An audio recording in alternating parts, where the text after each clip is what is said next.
il-ħamis tal-25 ġimgħa matul is-sena, sena 1. Qari mill-Evanġelju ta' San Luqa, kapitlu 9, versi minn 7 sa 9.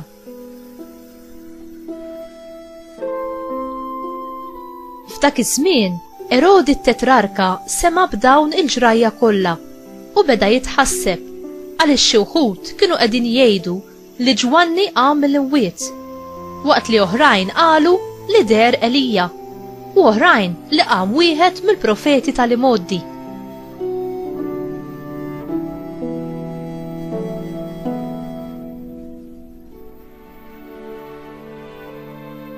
Iżda Erodi qal lil Ġwanni tajtlu rasu, mela minnu dan li fuq qiegħed nisma' dan kollu, u beda ifittex li jarah.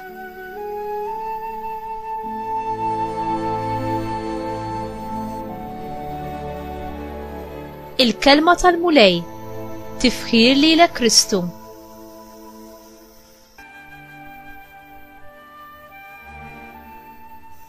X'ħeġġeġ il-kuraġġ u d-żelu tal-martri. Huma ħabbew lill-Alla u l-verità tiegħu aktar minn ħajjithom stess. Biex wieħed jagħti xhieda għall-verità, mod speċjali dik tal-Vanġelu, ħafna drabi irid iħallas prezz għoli. Ejja nieħdu l-profeti, kollha sofrew abbużi u ħafna ġew maqtula. Erodi, minkejja li donnu ma kienx ċert għandux joqtol il-Ġwanni jew le, kien bniedem li kellu l-kuxjenza tniġżu. Aktar tard wara din il-ġrajja, meta Erodi sema bil-fama ta' Ġesu, u issupona li Ġwanni l-Battista li hu kien qatalu rasu, kien reġa' qam mill-imwiet.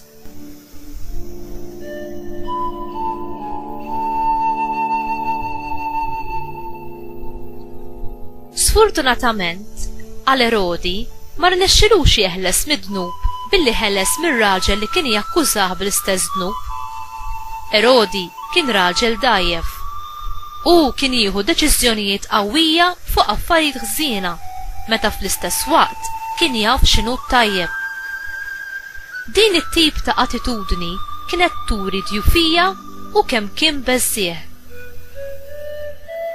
Inti lest li tixed għal Ġesu u għal-verità u s-sewwa tiegħu minkejja li dan ifisser jew oppożizzjoni minn dawk ta' madwarek jew li jkollok tħalli xi dnub għażiż għalik u titgħallem tgħix mingħajru? Kemm il-darba l-mulej ġibidlek l-attenzjoni fuq id-dnub tiegħek permezz tal-profeti li hemm fostok illum u inti forsi ħassejt il-kuxjenza tniġżek imma m'għamilt xejn dwarha. Għasfur marbut bħabel jew bħajta xorta waħda mhux ħieles biex itir. Bl-istess mod, jekk wieħed jibqa' jgħix fid-dnub bla ma jfittex li jinħal minnu, dan id-dnub kbir jew żgħir ser jibqa' jżommu l-sir.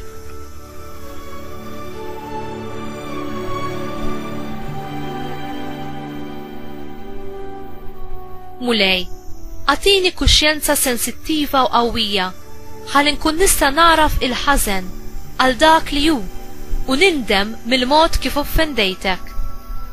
Enni nażel dak li hu tajjeb u nwarrab il-ħażin li hu kontrarju għar-rieda mqazza tiegħek. U enni naħdem għal qdusija tiegħi u tal-oħrajn ħalli nkun noġbok f'kollox. Amen.